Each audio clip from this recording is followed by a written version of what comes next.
Hello sisters, ito yung way papuntang St. Vincent Church, Hanghao, Chuyhong MTR po. Ito siya, galing kami ng Shikip May.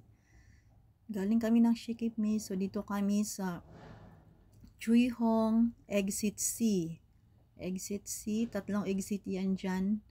So lakarin lang natin papunta doon sa gitna.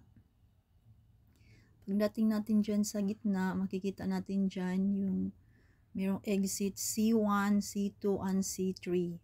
So, dito tayo sa exit C1. Ayan, C1 po tayo. Makita natin stairs dyan. So, upstairs po tayo. Akyat tayo dyan. And then, after that, so, kita niya market, turn left tayo. Left. Ayan. Saka doon makikita natin dyan ang green minibus. Pahanghao Village. Green minibus na siya. Yung mga nakapila dyan. So dyan kami maghihintay ng minibus.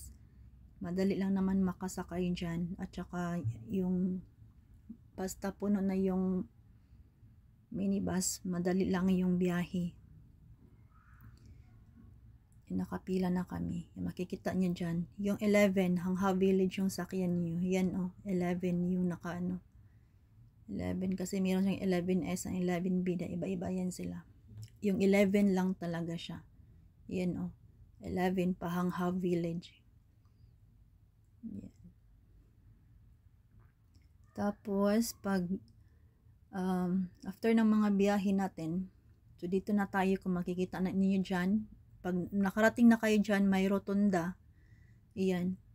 Pag nakarating na, yung may way kasi yan siya papuntang Clearwater Bay. Itong minibus na to, pababa yan siya. Papunta siya doon sa Hanghao. And then pag pababa na yung bus doon na maano na siya dito, medyo makalagpas na siya dito. Talagang pababa na siya dito. Yan.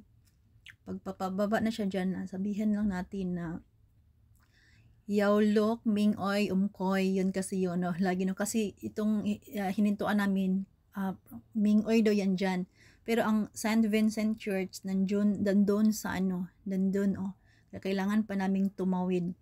Tumawid na yung mga kasama ko. Dito kayo ibaba sa minibus, ayan. Pagsabihan natin na Mingoy, ayan, nandito na tong St. Vincent, makikita yung St. Vincent, and lang siya, papasok lang siya konti. Yan, makikita niyo yan dyan ang St. Vincent Church. Yan na. Tapos, yan ang church. Sa baba yung natin, dyan sa gilid, yung venue natin for EGR. Ayan, thank you for watching.